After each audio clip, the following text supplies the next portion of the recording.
Hello students, this is advocate Neeraj Gupta.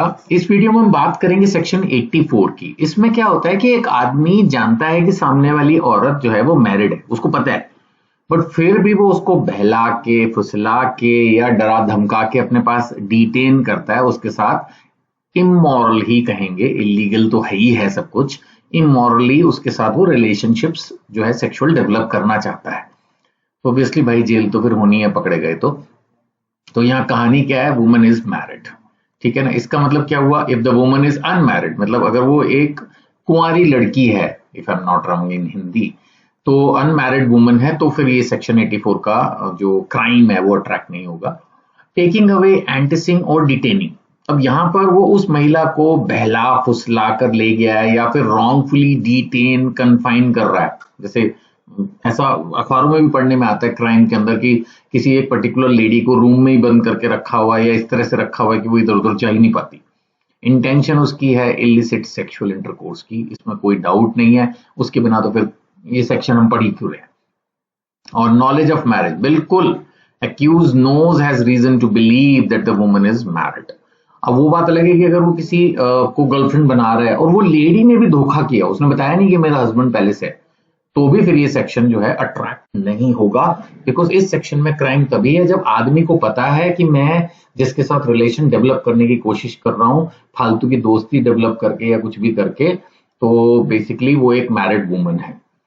अब एंटिसिंग का मतलब जो है वो यही है कि आप वुमन को अपनी तरफ अट्रैक्ट कर रहे हो, परसुएड कर रहे हो through promises, gifts, emotional manipulation, deception. Deception पता है कैसे होता है, धोखा, कि जो मैं तो बहुत दुखी हूँ, फलाना बीमार रहता हूँ, या कुछ भी राम कहानी।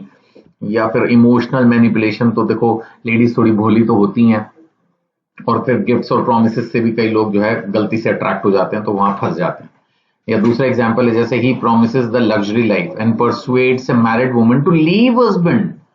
उसने किसी को पटाई लिया कि भाई तू अपने हस्बैंड को छोड़ दे और मेरे साथ ही रह, और मैं तो देख जी तेरी इतनी ऐश करा दूंगा, ये फलाना ढिंगना। ये सब क्राइम है, जेल जाने का बहाना है, मतलब जेल जाने का रास्ता वो बंदा क्रिएट कर रहा है। और डिटेन करना तो यही हो गया कि एक वुमन को आपने अगेंस्ट हर विल कहीं इस तरह से रखा हुआ है घर के अंदर, कन्फाइंड, कि वो उसको एक तरह से घर में बंद रखता है। आप ऐसे समझो, ये जो मैंने लिया, घर में बंद रखता है सपोज, कि उसको इधर उधर जाने नहीं देता और उसके साथ रिलेशनशिप्स भी बनाता है, तो ये फिर क्राइम है। और इसके अंदर एक और एग्जांपल लेते हैं, 8 takes married woman to another city promising the employment. लेकिन इंटेंशन एम्प्लॉयमेंट वगैरह कुछ नहीं है, उसकी इंटेंशन यही है कि भैया मैं इसको दूसरे शहर में ले जाऊंगा और उसके साथ जो है रिलेशनशिप्स डेवलप करूंगा। तो ये सब क्राइम है सेक्शन 84 में, और इसमें 2 साल तक की जेल हो सकती है। तो ये छोटा क्राइम नहीं है, 2 साल तक की जेल सुनने में हो सकता है आपको लग रहा है बस, अरे बस नहीं है। देखा जाए तो उसने दोस्ती तो की एक औरत के साथ और रिलेशंस डेवलप किए, उसकी मर्जी से किए, पर उसको एक तरह से बहलाया फुसलाया, बुद्धू बनाया। Most of the cases confine में तो एक टाइम अदर सेक्शंस भी अट्रैक्ट हो जाएंगे, फिर तो और लंबा फंस सकता है। लेकिन यहाँ पर अगर सिर्फ उसको बुद्धू बनाया है, लालच दिया है और उससे अट्रैक्ट करके उसको जो है अपने साथ झांसे में डाला है, तो ये फिर एक क्राइम है, 2 साल तक की जेल हो सकती है। I hope examination point of view से ये क्लियर है। फिर भी कोई डाउट हो तो इन नंबर्स पे आप व्हाट्सएप कर सकते हैं।